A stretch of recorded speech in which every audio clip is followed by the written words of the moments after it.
what's the last Zoo hero? Are they going to fully commit to the... When we say Zoo, we just mean push, because obviously DP doesn't really bring summons, but, you know, push/Zoo. That goes to summons, guys, come on. I think the main ones have been taken out. Chan, Enchantress, Nature's Prophet, and Lycan. That's definitely the main ones. The only thing I see here is that Oracle made it through. I'm not sure if Crazy wants to pick that up first. There's also the Mirana as well. Crazy first picked Mirana before, so it's like Oracle, EG Mirana, EG as well, yeah. So it should be a highly contested pick. Yeah, right? potentially so, yeah. What I would like to see from EG is crit Earth Spirit. That's something I would really like to see. In pubs, he plays it on mid mostly, and you just don't win or lose games when he does it, right? So possibly maybe... What happens then? No, when if you're with him, you win. If you're against him, you lose. I see, I see. That's... Not winning or losing sounds like a weird limbo of Dota where you're just stuck there forever. Razor ban. The first phase, this Ember ban, I think it indicates that they're going to be looking for potentially, if in the second pick, they might go like Ursa +1 or Troll +1. Like they're going for one of these big melee carries, so then Crazy can't instantly snap pick the Razor as a counter. Well, we'll see, they're going to take their time with their first pick. They've got a lot of options. So yeah, there's the Mirana. Yeah. I actually think that this Razor pick kind of got them confused. I think they were aiming for the Mirana from the beginning, but then they banned the Razor and they're like, okay, what are they doing? What do they want to do? Also, because their second pick, it simplifies their draft. We saw in that last series about the Leshrac, you can flex it to get to a later stage of the draft. Razor as well, you can play it both mid and carry. And of course, I believe Skeeter is a big fan of playing Razor. And I don't know if Brawl plays it too much, but there is potentially that flexibility. And we see a Beastmaster. Okay, that's a Zoo hero, right? That's a Zoo hero. That is also... it's of course EG. For a second, I was about to say Kezu, but... And they get a Shadow Demon, like, you are not gonna take it away from us. It's a block pick. Yeah, it's a block pick. You're not gonna take it away from us, not gonna save from the roar, and especially it can work with the Mirana in the early game. And we saw how games can snowball out of control in this tournament. And now we see a Witch Doctor, which is, I think, a laning counter to the Beastmaster. Yeah, so when you play for the rune, of course, it will be the Beastmaster with the board. You're always going to have that coconut bounce target. If you maledict the Beastmaster, he's really not that tanky once you get onto him. So if you pair it with any type of carry with a little bit of kind of gusto, a little bit of go, Beastmaster's not going to really have a fun lane. And I like the idea of Witch Doctor. My fear is simply, if the laning phase doesn't go as well, you can feel lost on this hero, where you're playing off your ulti, your maledict, like the range on it. The game can get a little bit difficult, but it's always such a strong laner, so I'm expecting it to be that case. Yeah, I actually feel like now that I see Witch Doctor, I haven't really thought about it, but he's one of the heroes that does well against the Lycan. He does well against the Chen because the cask stuns the creeps for 5 seconds, and it's really a big deal, right? Especially in the laning phase. Sure. Like the boar, you usually cannot kill it as a support because it's slowing you and running away, slowing you and running away. But with the Witch Doctor, you just throw out the cask and the boar is just dead, and that's some free experience and gold for you. But also want to go back to the Shadow Demon pickup as well, because I really like it into the Mirana first pick, because not only does it stop them getting it, obviously, but you can also throw down the disruption on top of the arrow target, which is really nice for just kind of saving them from the damage whilst they're stunned. You know, they just sit inside their little orb, happy, come out with 2 buddies at the end. Pretty sweet. Yeah, they had to cover themselves. Like, of course, you go Beastmaster, like, you raw someone, there's a save. Like, they literally were forced to pick this hero, so yeah, it's good. And Void Spirit, Guerrero played it the other day as well, pretty well. Fun fact, actually, in his pubs, he's 1-8 on Void Spirit. So he can't win MMR on the hero, but he can win those big tournament games with his standing on EG. I feel like in pubs you're just gonna get cheesed, right? You're gonna get SF, Huskard in the lane or something along those lines, and then you're gonna lose, right? Plus, it's not a hero which can like finish out games by yourself, right? Like you can't solo carry with a Void Spirit. Your reasoning for Riora's 1-8, guys. Just let it be a thing, okay? He's 1-8. Stop trying to like. He can win his pubs, guys. Don't maybe Force 50's not in play yet. You're at T Governor. Royo sucks. That's a fair point, T Governor. Thank you. Just let him go down. There we go. Kind of rude, but I wouldn't say it myself. But fair enough. I respect your courage to call them out like that.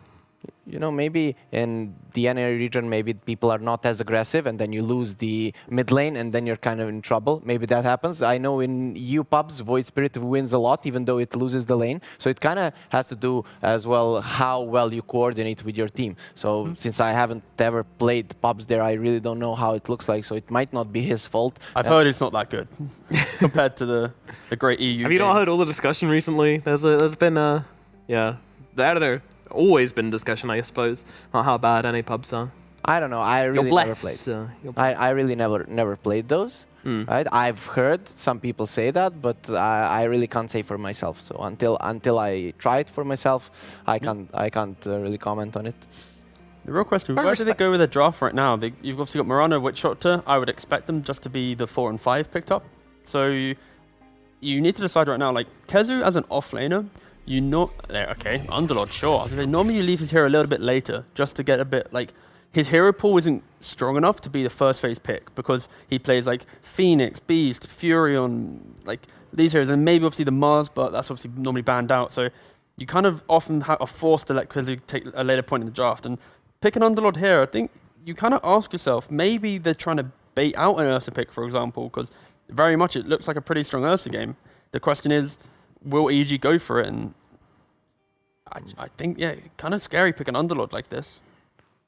Actually, I'm not sure, right? Because you still have a support to pick with that Ursa. You can go the Shadow Demon route as well. So, but still, I feel like push in the lane with the Rain of Fire, with the arrow, and I think you're going to be fine first 2-3 levels, right? And then if you get a lucky arrow or something, you can still play that lane. And if Ursa loses that lane, he's in really big trouble, right? He has to win it. You don't want to be I feel like it's so, like, you've just described that lane as, like, there's so many things that have to go right for them to win the lane, where it's so simple for an Ursa to win that lane. For example, if they pick Ursa, that is. It's just, my fear is the way that Crazy won their games quite convincingly against Cloud9 was from the ability of Kezu being very active. He was that additional piece on the map, like, where he could pair with Bryle. Like, Skeeter was the one in these, like, weird, questionable positions, but then when you think about it, it wasn't really that bad because you had this mobility and this, like, this clear movement made from the position 2 and 3.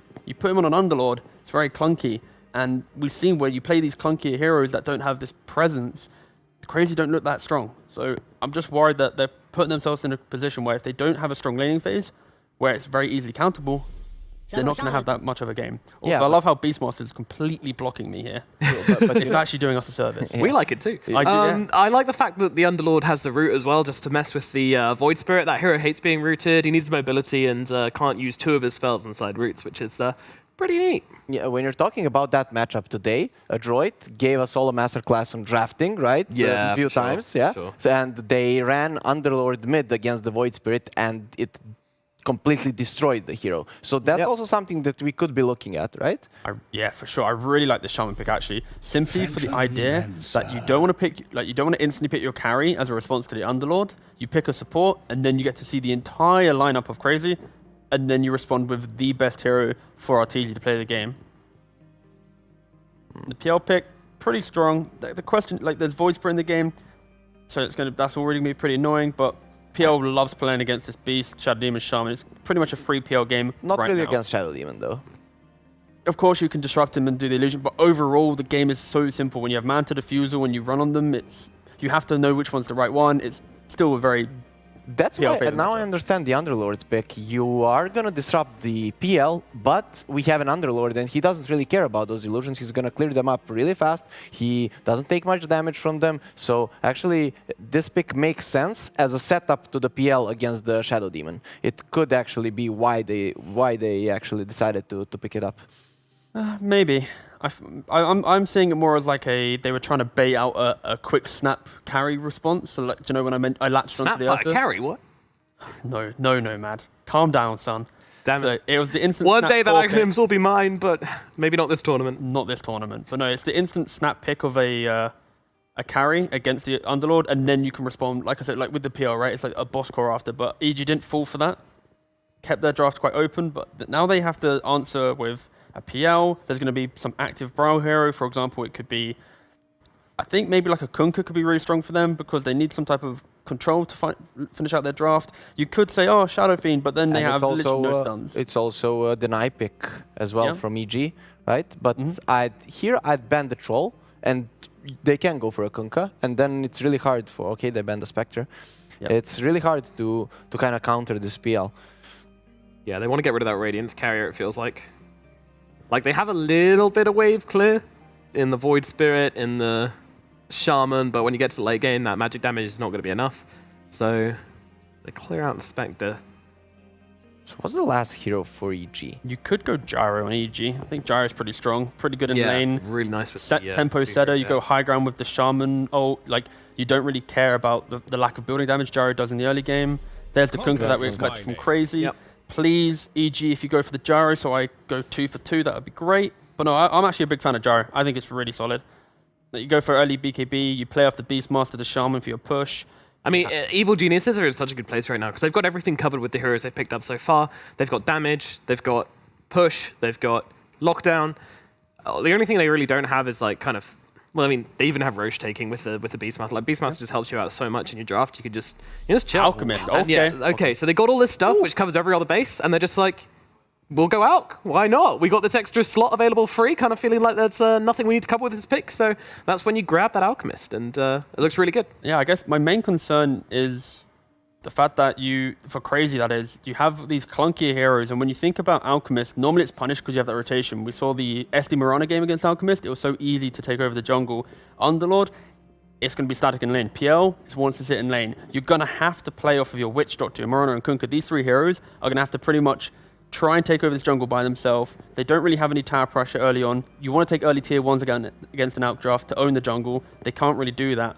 So this Alk is going to have a free 10 to 15 minutes if the supports don't rotate correctly. Yeah, and I actually think that the Mirana is the key here. That's the hero that goes into the jungle. Has to. It has to go into the jungle. He arrows some of the big creeps. He takes the sentries. He takes the wards. He wards your camps. He's very annoying. He's hard to kill. So I actually favor Crazy here because I think that this Alchemist isn't going to have the best time in lane, and he isn't going to have the best time in jungle. And if they can slow him down enough, I don't see EG winning this game. Yeah, no, I think there could be a bit of a run over if EG are able to get what they can get, but we have 2 casters available for us, I believe. Sunspan and Cinderin, how are you guys doing? Hello? Hello, sir. Hello. Greetings. Howdy. How are you friends doing? Yeah, we're doing pretty well. You guys doing good? Yeah, splendid. Splendid, mate. Yeah. Wonderful. Yes, I'm running on 3 hours of sleep, but I just took a caffeine pill, so I'm gonna be real good to go. Popping very shortly. All right. You're warming up. You're about to get riled up. What about you, Cinderin? How are you doing, my friend? He's muted in our chat for some reason. Hopefully he's still here. Yeah, hey, I am muted in the game only. It happens. It's like tech can be difficult sometimes. I'm good. I'm good. It can be. It can be. It's 7 in the evening for me. It's great. I didn't have to wake up just for, after 3 hours of sleep, Shannon. So I'll carry you. Don't worry. Just Thanks God. You can do play-by-play and analysis? Yeah, you can go back to sleep if you want. Oh, blimey. Oh, blimey. Alrighty, guys. I'm going to leave you to it. Get into the game. Have fun. And we'll see you on the other side. All right, thanks, guys. Of course, this is the WeSave charity event, EG versus Crazy. We got a couple ringers here for EG, one of which is Bulba, one of my favorite players of all time. You know that he's going to be putting his try-hard pants on today, Cinderin, on his Beastmaster, one of his favorite heroes of all time. Yeah, we should mention, obviously, Crazy playing with their full roster, because all of their players are from Europe/NA. And the reason EG have ringers here is, I believe, Ramses. I'm assuming every player from both teams is at home right now because of the world situation. So Abed would be in the Philippines. That would be really bad for him to play on this server. And Ramses playing from Russia would probably be tight as well. So they've been replaced by Bulba as well as Ryoya for this series. I watched one of the games Ryoya played with EG earlier this tournament, and he stomped on Puck. I think it was that game. So he's been doing very well, at least as a stand-in. And Bulba was there too. Actually, he actually almost got a rampage. I'm just kidding. He almost got rampage that game. Bulba did. He got an ultra kill, and then Ryoya stole the rampage. After which there was some speculation that he would not be playing today, but they've chosen to bring him back. So that's good to see. I think Ryoya will definitely be putting his tryhard pants on as well, just to prove that he fits in with this team. There's no reason not to. I mean, play with the this big is boys. the thing about a charity event, right? You never know what people are going to bring to the table in terms of the play stuff. A lot of people like to, play around a little bit. I can see Bulba actually doing that as well. But Ryoya, I mean, is there any way he doesn't just super try hard this? If this was you, Cinderin, would you be tryharding? I would not be playing mid. I mean, I don't know. I feel like That's you go with the attitude of the team, right? I would say the games we've seen so far in this tournament have been very kill focused. I think the teams are looking to put on a good show and fight a lot. I'd say some teams obviously have more to prove than others. A team like Crazy, it would be really good for them to showcase to their new org that they can, you know, hang with the big boys like this. Whereas maybe you could say EG are a little bit less invested, but everybody wants to win for the fans in this kind of charity tournament, right? True. And have a good showing and above all else, just make it fun, right? And usually what the fans want to see is a lot of fighting. It's also a testing ground of drafts, right? This patch is super new, so the teams are not really sure what's the best yet, and they're trying to get reads. For example, this like Alchemist last pick, you don't know if EG would pick an Alch in this kind of game in a month from now if it was the same patch, but for now they think it's solid in this game, and it definitely has some weaknesses here that the panel were covering. So I mean, they knew I was casting because I love Alchemist, and that's not even me being ironic. you love Ags. That's what you love, well, not Alchemist. He's not You going to love buy Ags. it because Arteezy's just going to go 6-slot himself first. But yes, Aghanim Scepter, Cinderin. I mean, we talked about this today, actually. Void Spirit Ags. You said it's very good. It's good enough to pick up normally. Do you think that's actually something we're going to see this game, or is it still in the experimentation phase for a lot of players? It depends what they want from Ryoya timing-wise. I think Ags on Void Spirit is super good against select heroes. Like it's a guaranteed silence ×2, so it's like 4-second silence in a huge AoE. That sounds really good against Phantom Lancer to me. Especially if you get it before he gets Manta. If he goes Diffusal into Manta, you have like the sweet spot where you can just hunt him with the silences, kill all his illusions with 2 charges. It's a possibility, but if you're playing with Alchemist, I don't know if that's the type of game you're playing. Maybe you're looking for more of a like timing of, okay, when Alchemist is big, we want to have auras, we want to have sustain. So maybe you get something like, I guess you have the Beastmaster for the auras this game. So, you know, you never know. He could get that. He could get something like a pipe too. If they wanted to really go a utility route on Void Spirit. That's part of the beauty of the hero. It feels like you can buy almost anything, depending on what your team really needs in this strategy. I feel like there's no standard build for him yet. Just every time I look, there's completely different builds on people, whether they're going right click, whether they're going more utility with like a veil or something like that. So we'll see what Ryoya ends up doing here. But Beastmaster, Bulba with the top CS in the game, Cinderin. He is definitely trying his hardest right now. And like I said, back in DC, this was his hero. He played this all the time. His Witch Doctor is going to get shackled, AUI. His former teammate on DC, in fact, will be taken out by Bulba himself. Crit. He's going to take another Spirit Lance to the face, and we'll drop to the Maledict. So it's a 1-for-1. Yeah, looked like a slight bit of miscommunication. Bulba was a little bit slow to go in there on Crit Shackle, and maybe with slightly faster response that could have worked, but it might just be the delay from Denmark to NA, right, on the voice chat. Just that little... Who knows? I mean, we don't even know if Crit's in Europe, but I think he is. I'm pretty sure he's at home. Yeah, I'm not sure about that either. They got first blood and they traded. That's fine. Crit was expecting to survive with a Fairy Fire, but the last Spirit Lance was enough to pop the Maledict. Speaking of which, they're going to fight again. This hurts Skitter quite a lot. He has to yield. Doppelganger keeps him alive for now. But Bulba, no extra damage on top of that Maledict, so he will be super safe. Has the early Headdress and Buckler. Those changes in the last patch, I'm guessing you're a fan of. We've talked about this before, maybe very recently, in fact. But overall, it feels like an auto pickup in almost every game. Yeah, which makes me for the a laning little stage of an unfan, right? I think they're a little bit too good right now. These Headdress Buckler items, the aura, the cheap lane aura items, and the other item that's probably too good in lane is Ring of Tarask, which you're actually seeing in this game on the Alchemist in his safe lane.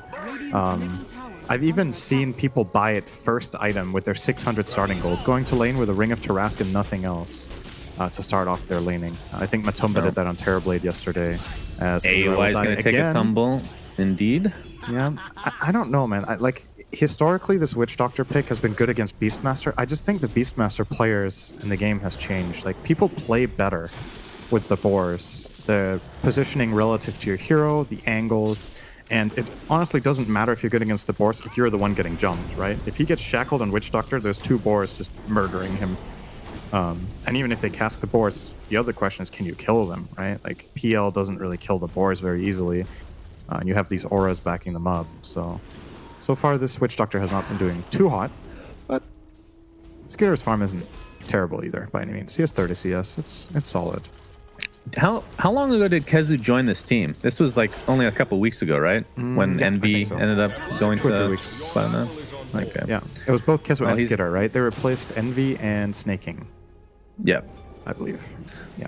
Well, So- Kezu is playing the Underlord right now. Has a Buckler himself. Moomiander playing the roaming for Mirana, I suppose. Well, we'll be roaming soon enough, most likely. Currently I mean, the roaming mid lane is going to be between super tough trees and between other trees. bounties. True. I mean, this is the beauty of roaming. This is how I got divine support somehow, Cinder, and roaming with Mirana, just killing creeps. Bulb on the top lane has a Maledict applied to him. Will attempt to run away. This is going to be a lot of damage. Another tick to come. It looks like he is super dead. AUI Crit will be DD. taking a little damage from crit as that Just a DD. little. I mean, Shadow Shaman actually hurts, though, even without DD. Oh my Going to get the God, Hex God. off onto Skeeter. Skeeter very low. Oh, the DD One more explodes. right click will do it. It's not a double kill. Boba ends up stealing it for himself, but either way, it's a 2-for-1 in my favor of EG. Crit is level 5-7 in this lane. That is so good on Shaman. This, to me, is one of the...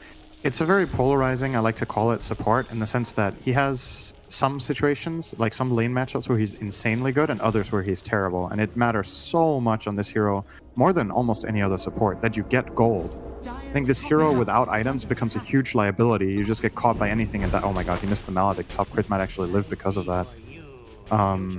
And whereas if you have like 2 key items, say you have an Etherlens and a Glimmer, or Etherlens Dagger, or whatever you could want in the game, you can do so much. Oh, Rao is rotated. There's definitely going to be 1 kill here. Yeah, we got the Spirit No, Lance he slowing didn't down go on Boba. anybody. Okay, he just ran past crit and got disrupted. So, well, Yeah, what that do was you know? unfortunate. So that was He a wanted the poor Boba rotation for him. But Moomiander's very happy about it because he's getting solo XP, at least for the time being. Ryoya level 8 at the moment. We'll be going Treads, has the infused raindrops, and now we're starting to see the neutral items drop. Who will get the OP shovel, Cinderin? The best item in the shovel is entire so game. Fucking good right now. It is so Yes. good. Now that TPs cost 90 gold and you still dig up these town portal packs, it's just outstanding item. It's actually Outstanding. It's extra value for EG because they have Alchemist too. So if they dig up bounty runes, that also has added value. They really want to get a trusty shovel on their side. So far, Iron Talon is what they've been able to grab. Oh, I believe another that Miss has- Maledict by AUI in the top lane. Yeah. So crit Really will live feeling as the a lag result. there from Canada to US. Not the best server. Wish he had a Canada server here. But you Yeah, know. that's true. That's okay. AUI, he's been known to do this from time to time, and then when it gets to mid to late game, he'll suddenly be like 6-slotted for no reason, despite being a support. Crit, getting caught off guard. Finally, this will be a kill. I feel like the third time he should have been killed, but in fact, it's only the first. Well, other than the very early laning stage. And I think it's time to address the elephant in the room a little bit. There is an alchemist, more or less free farming, actually. He had a very good time in the safe lane. They put this Underlord Mirana against him, didn't stop him at all. Arteezy is easily top net worth. He's transitioning into the jungle, has the Ring of Tarrasque and Phase Boots and Soul Ring, so he has tons of sustain, and he's just going to keep farming these camps, maybe some stacks if his team manages to stack for him. There are some stacks on the left side, I see, at least 2 double stacks that Fly probably made. So this Alchemist will be progressing at an alarming rate for Crazy. So bottom lane, Kezu is alarming. Kezu, he is quite dead. Looks like each respective side will have an outpost for themselves, as the top one was taken back by Crazy. Moonmeander being spotted out now by Fly. And not much action to follow. But Ryoya, what did you think of this matchup in general? Like, how does a Void Spirit play against Kunkka? Like, forget about the laning stage, actually. Let's just talk about mid to late game, because you have the X marks the spot, which typically is really good against mobile heroes, but you have a lot of mobility from the Void Spirit. And you have the invulnerability, right? You have the dissimulate, which makes you disappear, and it breaks X mark if you cast it at the right time. It's kind of a skill matchup where the Kunkka needs to try to bait out dissimulate too early. Oh, I have to. Well, first of all, Crit is dead. That's less important because the shovel picked up by Alchemist himself, Cinder. Oh my goodness. It's done. It just happened. How long do you actually keep that now, though? We talk about how it's better than before, but typically you wouldn't keep it that long. I think players don't keep it long enough, actually. I feel like exactly what Arteezy is doing now is what I would love to see the players do. Like, if you have backpack slots, just carry it with you. I know it's going to be on cooldown way longer because it's backpack, but every now and then, just pop in the shovel when you know nothing is going to happen. Dig up something and put it back in. Ryoya going on top of Underlord in the top lane. Kezu looks to be very dead. On top of the Roar, in fact. Shadow Demon is the first to fall, though. Really not doing that much damage yet against the tank Kezu. Finally takes him out. It's a 1-for-1. Here's the Shackle onto the Witch Doctor AUI. This is going to be his third death in the last couple minutes. Looks like that's definitely going to be the case. Bryle has the double bracers. Not doing a ton of damage yet, but Crit seems to be perfectly healthy as Moon Meander completely out of leaps. Ryoya has another Astral Step in a moment here. Gets off his Aether Remnant, then jumps in. It looks like he'll get that finishing kill. It's a triple kill for Ryoya on the Void Spirit. Crit's thinking about as Bryle, he's thinking about it. If they get this, has the Shackle as well. Remnant there into the Hex, into the Shackle. Can Bryle actually get a kill before he goes down? No. Ultra kill for Ryoya as he is doing quite well. But the important thing to keep note of, Synderen, is that if they kill Ryoya, Crazy's back in the game. Isn't that right? With the changes in the last match. He has a dominating streak, so now he's worth 2 kilos of experience and gold. That's the wrong unit to use in an NA game. Yes, I was going to say. 4.5 pounds. Well, 4.5 pounds is not that much. Come on. That's a lot of... How much gold is 4.5 pounds of gold? I think that's a lot of money. I'm pretty sure. Maybe. I'm actually a bad judge of this. Fly continue to get chased by the Phantom Lancer. And it looks like he will live to see another day. His Diffusal Blade is not quite there yet. They have not touched Elk at all. Arteezy has been totally uncontested for 13 minutes, and it's largely because of EG's own aggressive plays. Ryoya and Crit in particular have just been pressuring nonstop, and this is kind of textbook stuff where a lot of the times people will have this mindset that we have an Alchemist farming, we need to protect him. The best protection for an Alchemist is actually making plays around the map so that he gets to be uncontested. If you start piling on defense around this hero, you enable the enemy to start making invasive and aggressive maneuvers of their own. But just this overall tempo the rest of EG have been playing with just made Arteezy's game insanely easy. Like, look at this net worth and tell me that this game is not already completely out of control. Say it, Shannon. Say it. It's out of control. Aether Remnant on top of AUI now is Ryoya, looking to potentially try to finish somebody off. Oh, who's caught off here? Looks like it's going to be Moon Meander, and that's going to be a very easy kill. Shackle now into Witch Doctor, and EG is just rolling over this game. And to add insult to injury, Synderen, I'm trying to think of a better neutral item combo than the Trusty Shovel on Fly, who's just probably going to keep that the entire game and get those bounty runes for Trusty Shovel or Arteezy for the cooldown reduction. Oh, okay, that's true. But I was thinking more Iron Talon is actually God tier for Alchemist, especially now that it works on Ancients. Yeah. Absolutely good. Yep, it's super solid. They've got some great items this game, but I don't really want to chalk this up to any items. It's all the neutral items. Completely. But here's the thing, Center. Crazy saw the neutral items and then they lost all hope. This is why the motivation has gone down the toilet. Yes. But again, you kill Ryoya, suddenly you gain 10 levels and you're back in the game like we said. So that's what they're going to do here. They're going to smoke up. Kill streak. It's not that absurd. And we're starting to reach the point of the game where, you know, if you got killed a lot earlier, if you got killed a lot earlier, no, it's you meant it. I know you. If you get killed earlier with this kind of a streak, it's huge. But we're reaching a point in the game where, you know, this experience, the flat experience, flat gold amount for ending the streak is not nearly as impactful as it was 5 or 10 minutes ago. True. I mean, obviously, you definitely don't want to give it away by any means. It's still a large amount, but it's not like the game-swinging amount anymore, especially not in a game of this type. Alchemist just picked up a halberd. Was that one? That was literally 2 minutes after the Radiance. He finished a full halberd. That's Alchemist for you. I think, was it 1240? And he got halberd 1500. So 2 minutes, 20 seconds for a Heaven's Halberd. How much GPM is that? That is 1700 GPM those 2 minutes. Not bad, Arteezy. That's pretty solid. Can he keep it up, though? That is the real question. Looks like the Aegis is going to be on Ryoya to protect that kill streak at all costs. Now, the thing I'm most interested in this game is the efficiency of Fly on using Trusty Shovel. As Kezu is going to get caught off guard, and not sure the roar was needed, but regardless, securing the kill. He is fucking dead. That's a good. They made not sure literally. It's not Seb. He died a lot there. Like over death.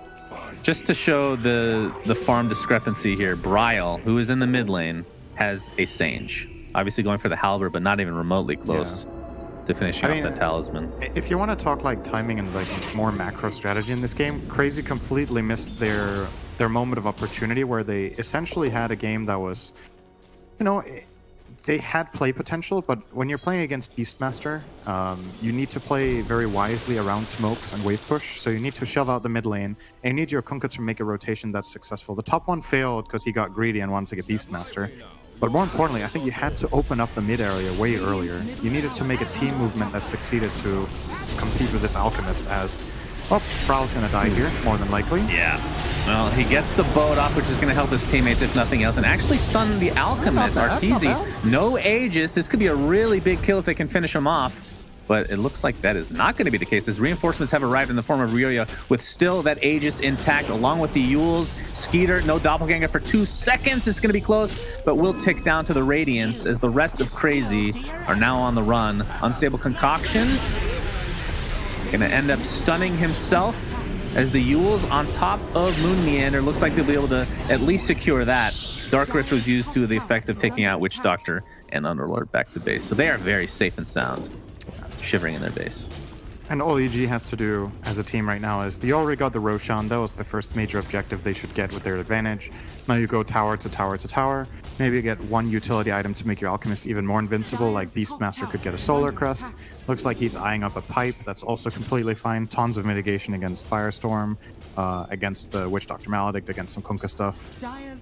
And yeah, just play. You don't have to play super tight together. You can have the Beastmaster Hawk give crucial information so you can spread your resources a bit more effectively.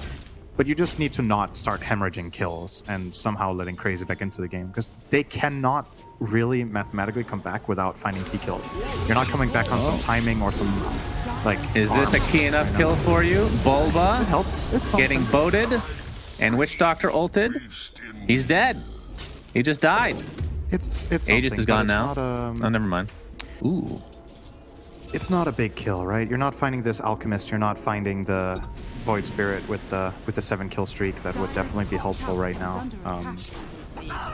It's a little bit, and they're at least making a team move right now. You see them grouping up in this bottom half. Would love to see a smoke move in to get this mid tower. Probably should have happened 5 to 10 minutes ago even, this move that they might make now. It just feels a little bit too little too late, but it's still better to do it than say that the moment is completely gone, right? You have to still...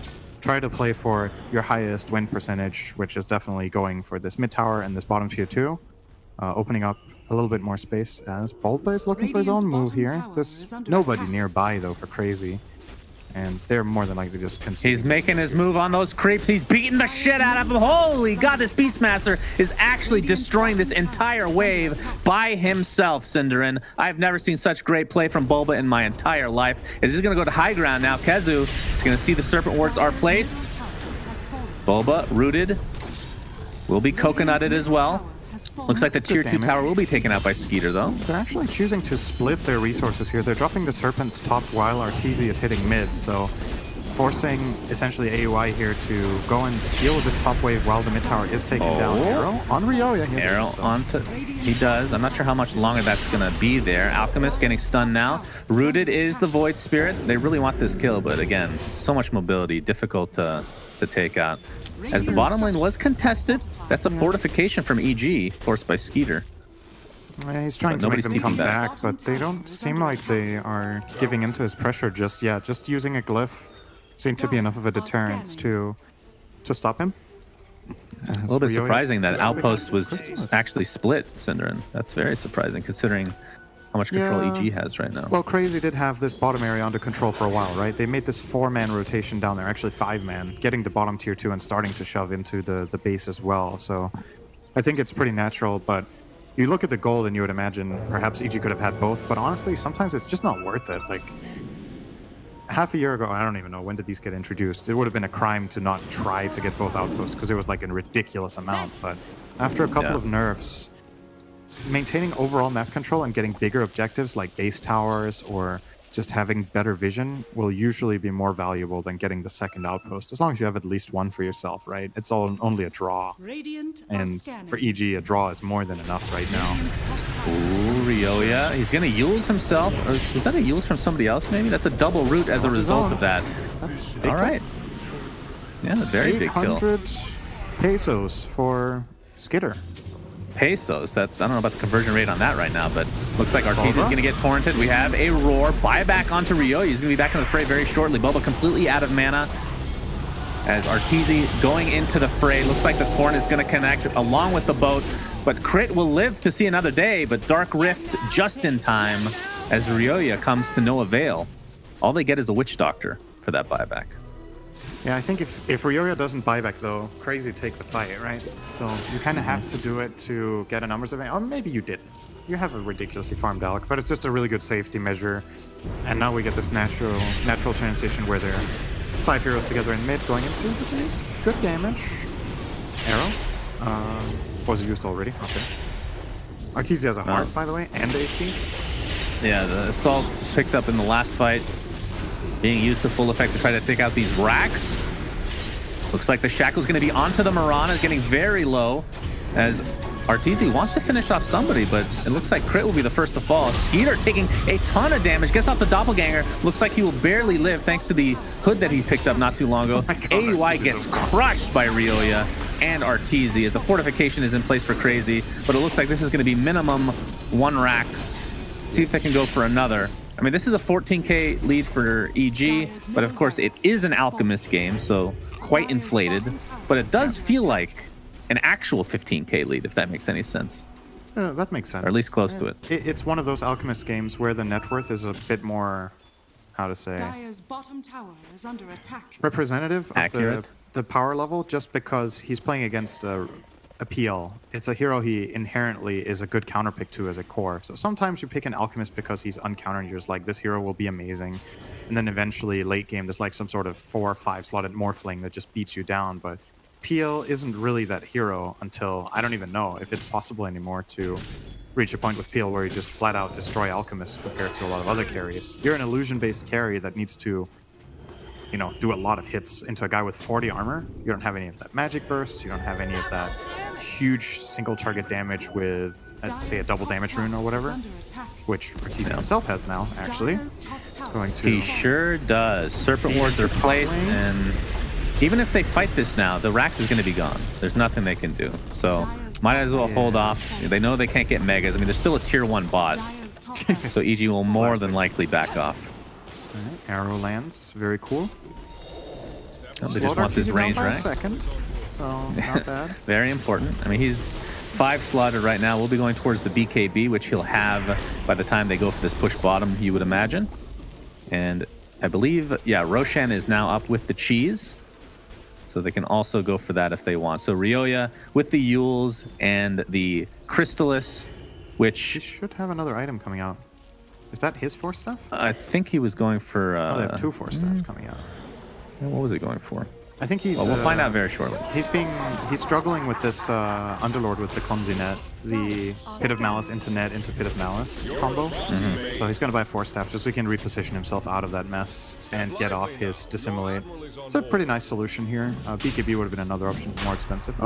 Good wraparound. Yeah, very good. We have a smoke. Oh, the Aether Remnant.